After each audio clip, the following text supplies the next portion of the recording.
Selamat pagi, shalom, damai di hati. Selamat sahabat. Renungan pagi hari ini tanggal 14 Desember, judulnya Kepala Segala Penderita. Sebelum kita mendengarkan renungan, mari kita berdoa.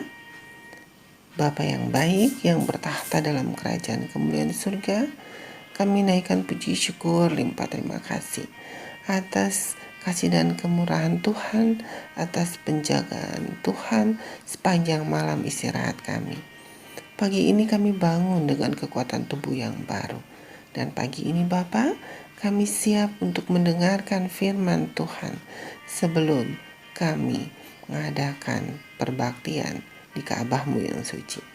Terima kasih Tuhan, tolong dengar doa ini dalam nama anak-Mu Yesus Kristus. Kami berdoa. Amin.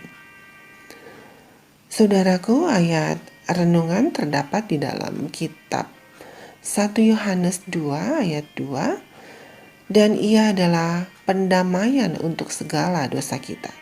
Dan bukan untuk dosa kita saja, tetapi juga untuk dosa seluruh dunia. Teladan yang sempurna tentang cinta Kristus terhadap orang tua bersinar dengan kemuliaan yang tidak samar-samar dari kabut sepanjang zaman. Selama hampir 30 tahun dengan bekerja keras, setiap hari ia telah menanggung beban di rumah tangga.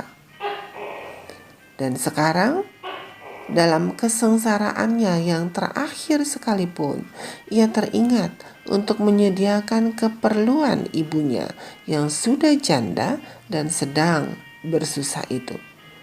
Roh yang sama akan kelihatan pada setiap murid Tuhan kita. Mereka yang mengikuti Kristus akan merasa bahwa menghormati serta menyediakan keperluan orang tua mereka merupakan sebagian dari agama mereka. Dari hati di mana terdapat kasihnya, ayah dan ibu tidak pernah gagal untuk mendapat pemeliharaan dan simpati yang lemah lembut. Dan sekarang Tuhan kemuliaan menghadapi maut, suatu tebusan bagi umat manusia. Dalam menyerahkan hidupnya yang berharga, Kristus tidak disokong oleh kegembiraan yang penuh kemenangan. Semuanya merupakan kegelapan yang menekan. Bukannya takut akan kematian yang berat pada perasaannya. Bukannya perasaan sakit dan kehinaan salib yang menyebabkan kesengsaraannya yang tidak terperikan. Kristus adalah kepala segala penderita, tetapi penderitaannya berasal dari perasaan tentang jahatnya dosa, dengan mengetahui bahwa oleh berjinak-jinakan dengan kejahatan, manusia telah dibutakan sama sekali. Kristus melihat alangkah dalamnya dosa itu sudah masuk dalam hati manusia, dan alangkah sedikitnya orang yang mau melepaskan diri dari kuasanya.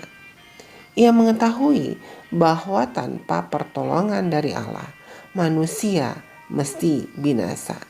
Dan ia melihat orang banyak sedang binasa meskipun pertolongan yang limpah mudah diperoleh. Di atas Kristus sebagai pengganti dan pengaku kita terletaklah kejahatan kita semuanya. Ia disebut seorang pelanggar agar dapat menebus kita dari tuntutan hukum. Kesalahan setiap keturunan Adam sedang menekan hatinya.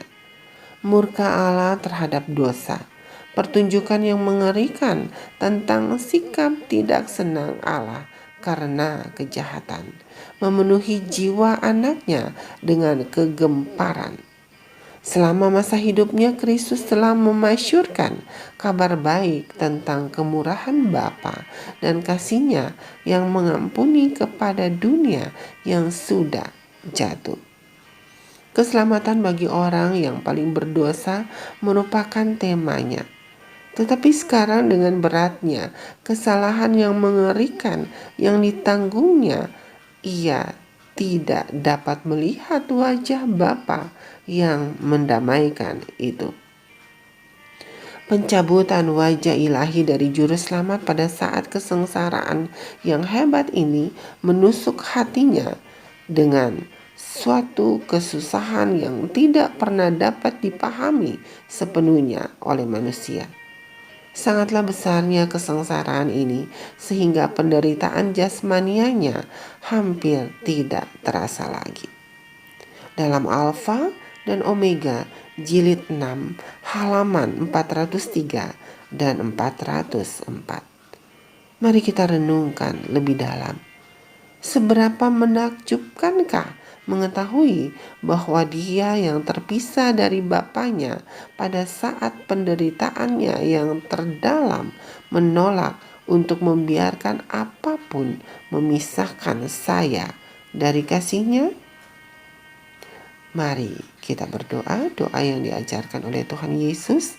Bapa kami yang di sorga, dikuduskanlah namamu. Datanglah kerajaan-Mu, jadilah kehendak-Mu di bumi seperti di sorga. Berikanlah kami pada hari ini makanan kami yang secukupnya, dan ampunilah kami akan kesalahan kami, seperti kami juga mengampuni orang yang bersalah kepada kami.